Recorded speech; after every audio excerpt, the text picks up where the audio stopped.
Hello दोस्तों, स्वागत है आपके अपने YouTube channel three little tutor में। जैसा कि आप लोग जानते हैं कि यूपीआरटी के फॉर्म भरे जा रहे हैं और ये फॉर्म ऑनलाइन भरे जा रहे हैं। ये फॉर्म भरने में बहुत सारे लोगों को दिक्कत आ रही है और बहुत सारे कमेंट कर रहे हैं कि उनको कैसे पता लगे कि उनके एरिया में कितने स्कूल हैं। जो एड्रेस या जो वार्ड वो चुन रहे हैं उसके तहत उनके एरिया में कितने स्कूल पड़ेंगे और वह उनको कैसे सिलेक्ट कर सकते हैं, एक से ज़्यादा स्कूल कैसे सिलेक्ट कर सकते हैं, अगर फॉर्म में कोई गलती हो गई है तो उसे सुधार कैसे सकते हैं। ये सारे डाउट आ रहे हैं और इन्हीं सब डाउट को खत्म करने के लिए ये वीडियो मैं बना रहा हूं। तो चलिए वीडियो स्टार्ट करते हैं और देखते हैं कि फॉर्म कैसे भरना है और आपको स्कूल कैसे सिलेक्ट करना है और एडिट कैसे करना है। तो इसके लिए हमको सबसे पहले यूपीआरटी की ऑफिशियल वेबसाइट पर जाना पड़ेगा। तो हम चले जाते हैं यूपीआरटी की ऑफिशियल वेबसाइट पर। तो ये यूपीआरटी की ऑफिशियल वेबसाइट है।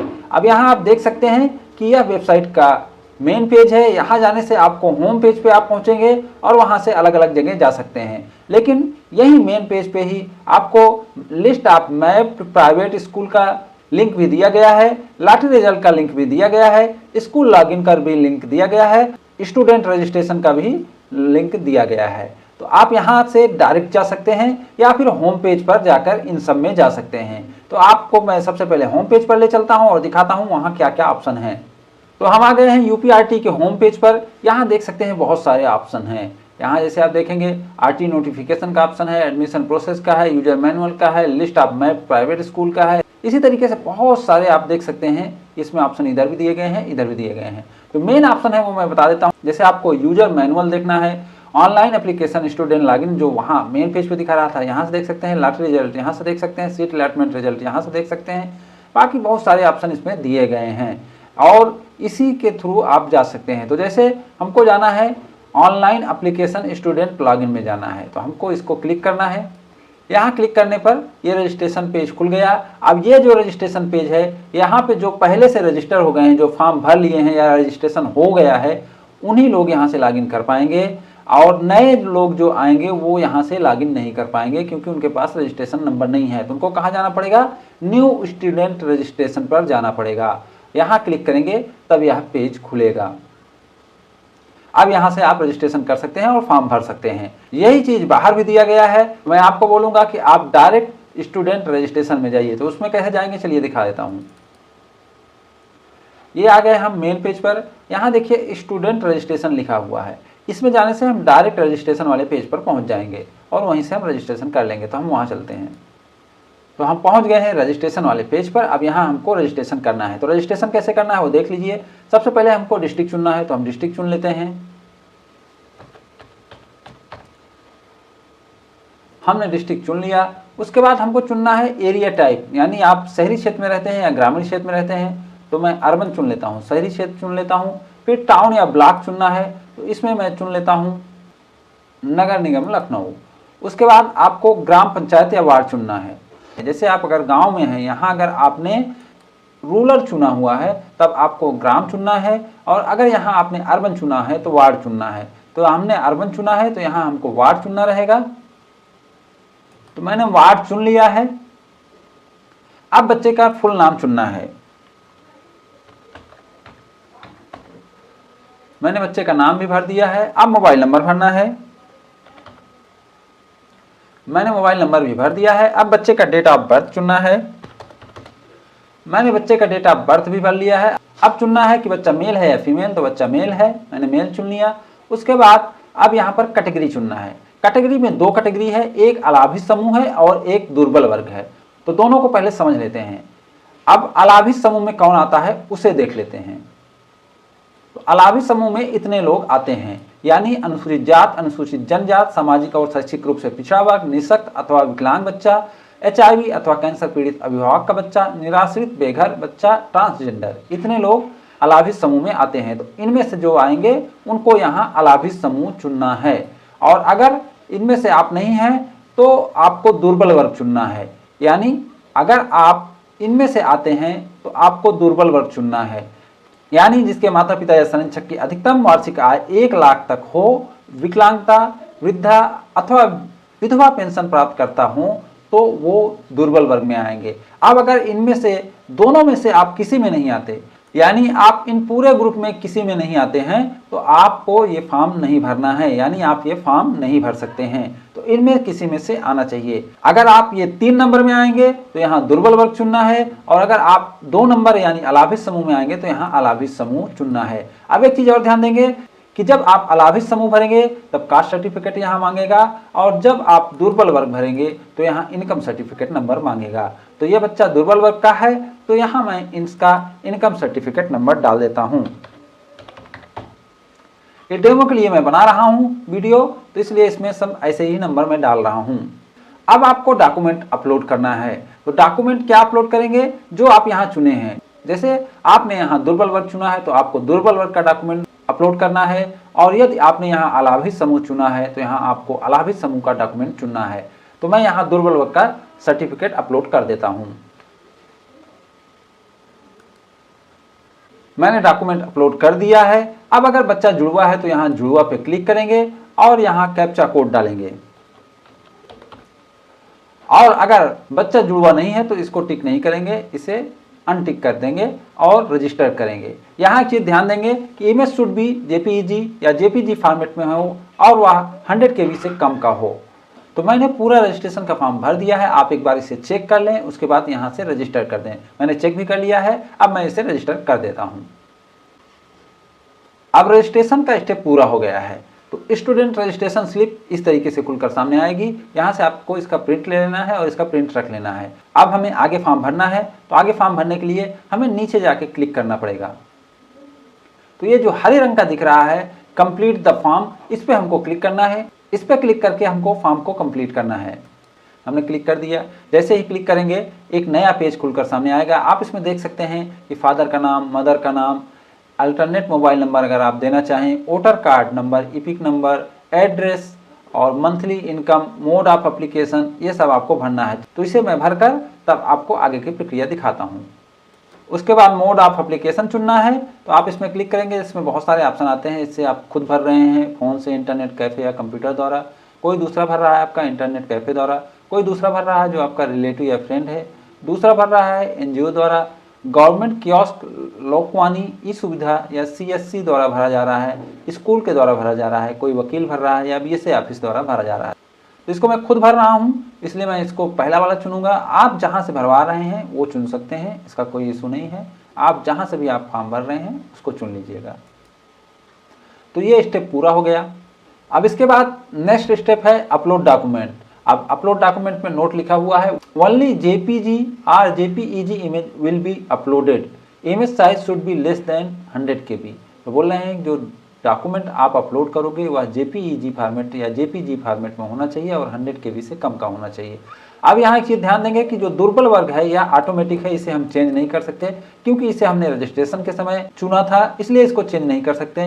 रजिस्ट्रेशन के समय जितनी चीज़ें हुई हैं उसमें चेंज आप नहीं कर सकते हैं। उसके बाद हमें चुनना है स्टूडेंट सब कैटेगरी। अब यहाँ आप सब कैटेगरी चुन सकते हैं, यानी कि आपका सब कैटेगरी क्या है। आप दुर्बल वर्ग में आते हैं लेकिन दुर्बल वर्ग में भी आप क्या हैं।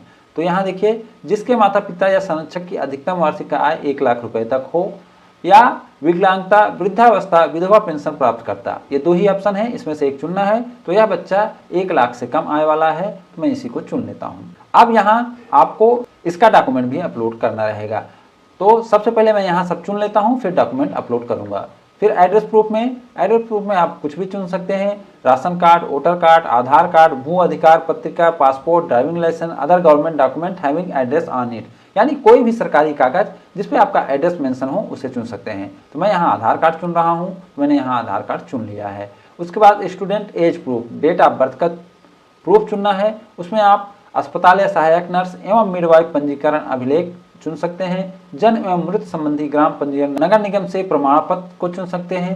आंगनबाड़ी का अभिलेख चुन सकते हैं। अगर कुछ नहीं है तो अभिभावक द्वारा बालक की आयु का शपथ पत्र एफिडेविट के माध्यम से घोषणा को चुन सकते हैं, और ये चीज होना चाहिए। तो जो आपके पास हो उसे चुनिए। जनरल वे में जो प्रमाण पत्र तहसील या नगर निगम द्वारा बनता है वह यह वाला है। तो अगर आपके पास ओरिजिनल जन्म प्रमाण पत्र है तो आप इसे चुनिएगा क्योंकि ये वही वाला है। तो मैं भी यही चुन लेता हूँ क्योंकि बच्चे के पास ओरिजिनल वाला है, यानी जो तहसील या नगर निगम से जारी होता है। तो मैंने सब चुन लिया है। अब लास्ट है स्टूडेंट इमेज, बच्चे का इमेज, तो इसमें चुनना नहीं है, केवल अपलोड करना है। अब ये चारों चीज़ें हमको अपलोड करनी रहेगी, यानी कम आय का प्रमाण पत्र, आधार कार्ड और जन्म प्रमाण पत्र और फोटो, इतना चीज़ अपलोड करना है। तो मैं इसे अपलोड करके तब आपको आगे ले चलता हूँ। मैं सभी डॉक्यूमेंट को सिलेक्ट कर लिया हूँ, अब इसे अपलोड करना है। तो यहाँ click here to upload all image करना है और यह अपलोड हो जाएगा। तो मैं यहाँ क्लिक करता हूँ, तो मेरे डॉक्यूमेंट अपलोड हो चुके हैं। लेकिन अगर आप इसे चेंज करना चाहते हैं तो यहाँ चेंज पर क्लिक करेंगे तो आपको फिर से डॉक्यूमेंट चुनने का अधिकार मिलेगा। तो मैं इसे चेंज करके दिखा देता हूँ। तो यहाँ हम डॉक्यूमेंट चूज कर सकते हैं और डॉक्यूमेंट को फिर से अपलोड कर सकते हैं। तो मैं डॉक्यूमेंट चूज कर लेता हूँ और अपलोड करके दिखाता हूँ। तो डॉक्यूमेंट चूज हो गए हैं। अब यहाँ click here to upload all image करना है, तो ये सारे डॉक्यूमेंट अपलोड हो जाएंगे। मैं करके दिखाता हूँ आपको। आप देख सकते हैं यहाँ डॉक्यूमेंट फिर से अपलोड हो गए हैं। अब हम नेक्स्ट स्टेप में चलते हैं। यहाँ हमको स्कूल चुनना है। तो यहाँ जो ड्रॉप डाउन लिस्ट है इसमें से हमको स्कूल चुनना है, यानी जो स्कूल इसमें दिखाएंगे वही स्कूल हम चुन सकते हैं। जैसे देख सकते हैं इस एरिया में बहुत सारे स्कूल हैं, इसलिए बहुत सारे स्कूल दिखाई दे रहे हैं। लेकिन ये हर जगह नहीं रहेगा, जहाँ जितने स्कूल उस एरिया में रहेंगे उतने ही स्कूल दिखेंगे। तो कहीं कहीं केवल एक स्कूल, कहीं 2 स्कूल, कहीं 3 स्कूल इसमें दिखाई देंगे और कहीं कहीं ज़्यादा स्कूल भी दिखाई देंगे। तो आपको कम से कम एक स्कूल चुनना है और ज़्यादा से ज़्यादा 10 स्कूल चुन सकते हैं। यूपीआरटी में एक चीज़ बहुत अच्छा है कि यहाँ 10 स्कूल चुनने का ऑप्शन दे रहा है, क्योंकि बाकी स्टेट में 3 स्कूल या 5 स्कूल चुनने का ऑप्शन देता है। तो यहाँ ज़्यादा स्कूल चुनने का ऑप्शन दे रहा है, लेकिन ये फायदा उन्हीं को मिलेगा जिनके एरिया में ज़्यादा स्कूल रहेंगे। तो आप भी अच्छे स्कूल देखकर चुन लीजिए और जितने अच्छे स्कूल हैं वो सभी चुनिएगा, ज़्यादा स्कूल चुनिएगा, तभी आपके बच्चे को ज़्यादा फायदा मिलेगा। चूंकि मैं ये वीडियो डेमो के लिए बना रहा हूँ, इसलिए मैं यहाँ लगातार स्कूल चुनूंगा, लेकिन आप प्राथमिकता वाइज चुनिएगा। जैसे जो स्कूल अच्छा रहेगा उसको 1 नंबर, फिर जो उससे अच्छा है उसको 2 नंबर, फिर जो उससे अच्छा है उसको 3 नंबर, इसी तरीके से लास्ट तक चुनते जाइएगा। लेकिन मैं डेमो के लिए बना रहा हूँ, इसलिए मैं ऐसे ही चुन देता हूँ। तो मैं स्कूल चुन लिया हूँ। अब यहाँ हम कैप्चा डालकर इसे सेव करेंगे। एक चीज़ ध्यान रखेंगे कि ये राइट क्लिक लगा रहना चाहिए, इसको हटाना नहीं है, ये लगा रहेगा। इसमें लिखा हुआ है मैं पहचान पत्र को स्वेच्छा से देते हुए विभाग को इसके सत्यापन व आरटीई हेतु प्रयोग को अधिकृत करती हूँ या करता हूँ। तो ये टिक रहेगा, इसे आप रहने दीजिएगा, तभी ये सेव होगा। तो कैप्चा लिखकर मैं इसे सेव कर देता हूँ। मैंने कैप्चा लिख दिया है। सेव करने से पहले एक बार ऊपर से नीचे तक मिला लेंगे कि आपकी सारी जानकारी सही है, उसके बाद इसे सेव कर देंगे। सेव करने के बाद आप देख सकते हैं कि इस तरीके से आपका फॉर्म खुलकर सामने आएगा, जिसमें लिखा रहेगा student application form 2024 preview do not print. अभी आपको इसको प्रिंट नहीं करना है। क्यों? क्योंकि अभी फॉर्म आपका कंप्लीट नहीं हुआ है या लॉक नहीं हुआ है। अब इस फॉर्म को लॉक करना है। तो यहाँ आप देख सकते हैं लॉक एंड फाइनल प्रिंट। अगर आपका फॉर्म यदि सही है तो उसे पूरा चेक करके आप यहाँ से लॉक कर सकते हैं। लेकिन अगर आपके फॉर्म में कोई गलती मिलती है यहाँ पर भी, तो आप यहाँ एडिट कर सकते हैं और उसे सुधार सकते हैं। तो एक बार फॉर्म को चेक कर लीजिए। तो मैं फॉर्म को चेक कर लेता हूँ। यहाँ आप देख पा रहे होंगे कि जो स्कूल आपने चुना है उसका पूरा एड्रेस भी दिखा रहा है। तो यहाँ एक बार इसे भी आप अच्छे से चेक कर लें कि आपने सही स्कूल चुना है और सही ऑर्डर में चुना है। उसके बाद आप देख लें कि जो डॉक्यूमेंट आप लगाए हैं वह भी सही है कि नहीं है। उसके बाद अगर सब सही है तो आप यहाँ ऊपर आके यहाँ लॉक एंड फाइनल प्रिंट पर क्लिक करेंगे, और अगर नहीं है तो आप यहाँ एडिट पर क्लिक करेंगे। तो एडिट कैसे होता है वह भी मैं आपको करके दिखा देता हूँ। तो मैंने एडिट पर क्लिक कर दिया है। अब जैसे ही एडिट करेंगे तो आप देख सकते हैं कि आपके पास रजिस्ट्रेशन में एडिट करने का कोई ऑप्शन नहीं आ रहा है। आप रजिस्ट्रेशन के समय जो जानकारी दिए थे उसमें कोई एडिट नहीं कर सकते हैं। केवल आप जो फॉर्म भरे हैं उसमें एडिट कर सकते हैं और वही ऑप्शन आपके सामने खुलकर आ रहा है। तो मैंने केवल दिखाने के लिए किया है, इसमें कोई गलती नहीं है, इसलिए मैं इसे दोबारा से सबमिट कर दूंगा। लेकिन अगर आपसे कोई गलती हुई है तो आप उसे करेक्ट करके तब सबमिट करिएगा। अब एडिट करने के बाद जब आप सेव करेंगे तो फिर से वही जानकारी सामने आ जाएगी, यानी आपके पास फिर से वही ऑप्शन है कि आप इसे लॉक कर सकते हैं और फाइनल प्रिंट कर सकते हैं। क्योंकि मैं चेक कर लिया हूं कोई गलती नहीं है, इसलिए मैं इसे लॉक करूंगा और फाइनल प्रिंट करूंगा। यहाँ की मैं जोर देना चाहता हूं कि यहाँ बड़े अच्छे से चेक करिएगा, क्योंकि लॉक करने के बाद और फाइनल प्रिंट करने के बाद कोई और ऑप्शन नहीं है कि आप उसे एडिट कर सकें, उसमें सुधार कर सकें। आप फॉर्म को बड़े अच्छे से मिलाइएगा और यहाँ पे आप एडिट करने का ऑप्शन है उसका फायदा उठाइएगा। क्योंकि अगर यहाँ से आपने कोई गलती कर दी और फॉर्म सबमिट हो गया यानी लॉक हो गया और फाइनल प्रिंट आपने ले लिया है, तो फिर एडिट करने का कोई ऑप्शन नहीं मिलता है और आप एडिट नहीं कर पाएंगे। तो चलिए मैं इसे लॉक कर देता हूँ और फाइनल प्रिंट ले लेता हूँ। जैसे ही आप इसे लॉक करेंगे तो यहाँ पूछता है कि क्या आप कंफर्म है लॉक करने के लिए। मैंने ओके कर दिया तो ये लॉक हो गया। अब फॉर्म आपके पास सबमिट हो गया। अब यह फॉर्म आरटी के वेबसाइट पर सबमिट हो गया। अब आपको कोई दिक्कत नहीं है, फॉर्म आपका अच्छे से सबमिट हो गया है। जैसे ही यह आप लॉक करेंगे वैसे ही आपके रजिस्टर्ड मोबाइल नंबर पर, जो मोबाइल नंबर आपने दिया है उस पर एक मैसेज जाएगा कि आपका फॉर्म सक्सेसफुली सबमिट हो गया है। और अगर आपको यह मैसेज प्राप्त हो गया है तो समझिए कि आपका फॉर्म सक्सेसफुली सबमिट हो गया है। तो अब आपको कुछ नहीं करना है, इसका प्रिंट ले लेना है। तो मैं इसे प्रिंट के लिए ओके कर देता हूँ।